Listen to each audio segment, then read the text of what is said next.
and welcome to another episode of GeekOutdoors.com.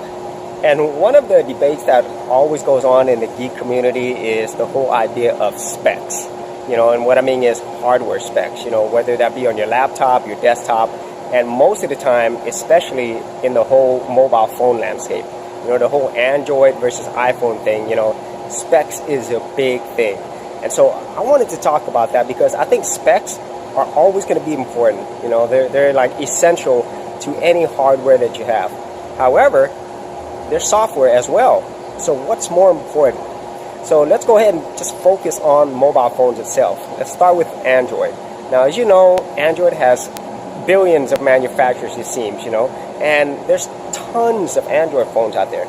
So one of the key things that most Android manufacturers do is they talk about the specs, whether that be the resolution of the screen, the size of the screen, how much memory does it have, how many cores does it have, is it an octa-core processor, deca-core, the type of speakers that it has, whether or not it's waterproof, and on and on and on. So the reason why Android, I think, focuses a lot on the hardware specs is because it is extremely competitive. The profit margins are very low on Android, and so all of these manufacturers are constantly having to one-up each other, okay?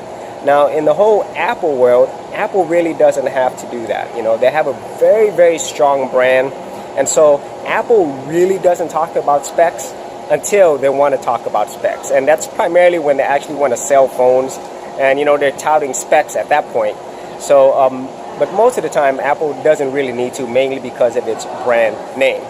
Now, if you compared a similarly spec'd iPhone and Android phone, nowadays, there's not a lot of difference in performance.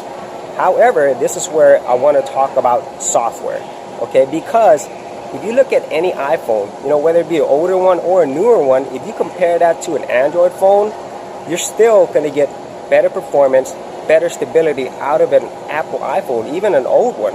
And the reason being is because a couple of things. I mean, a lot of people will say that there's like less phones for you to produce the software for, which is correct. With Android, you have limitless thousands of different variations of it, whereas in the iPhone, well, you only have a few models, and so it's easier for you to optimize. But I don't want to take anything away from the Apple developers. They've done a really excellent job at optimizing the software for the phone itself, and even on their iPad as well, because they're all running iOS. Now, before when Android first came out, there was a significant performance and stability difference from the beginning for many years. But now that gap is getting a lot closer, and it's only like, a few milliseconds. But I would still say the Apple iPhone, the software is still more stable, and I think it's still more fluid, even when you have hardware specs that are like, quote unquote, better than what you have on the Apple iPhone. And, that goes into the point where, if you have really, really good software, you could get a lot more longevity out of your hardware. The phones is definitely one thing, but another thing is laptops. If you know that I run Linux on my laptops, and the Linux operating system, it requires a lot less specs to run it really well versus something like a Windows 10. So if I were to take that same hardware and I put Windows 10 on it, it would be extremely slow, and at some points practically unusable. Okay, so with all of that being said, as you could probably tell, I'm going to choose software, because when you have a really, really well-written software that is optimized, you're going to get a lot more out of it, and it's going to last much longer on your devices. But not only that, but honestly, you're using software more than you are hardware. I mean, if you looked at your internet browser, that is all software, and it's constantly being optimized, okay? And that doesn't require that every time there's a new version of software, you need brand new hardware.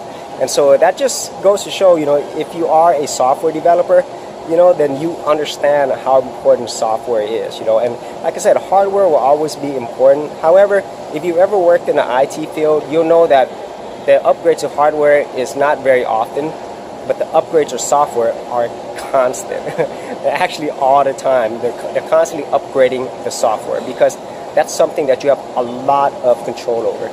And with that being said, I really do hope that in the future, the software becomes even more intelligent. And I don't mean like, like Terminators or whatever, but we'll probably get to that point anyway. But we have software now that could learn and can improve on itself. So if you had any ideas or comments on this whole hardware specs versus software, I'd like to know. Leave them down there in the description below. And as always, I am on Snapchat at Geek Outdoors. Thanks for watching. Thanks for checking out this episode. And as always, if you like these videos, be sure to click on the subscribe button. And for full written content, audio content, and additional geek stuff, head over to geekoutdoors.com, and I'll see you outdoors on the very next episode.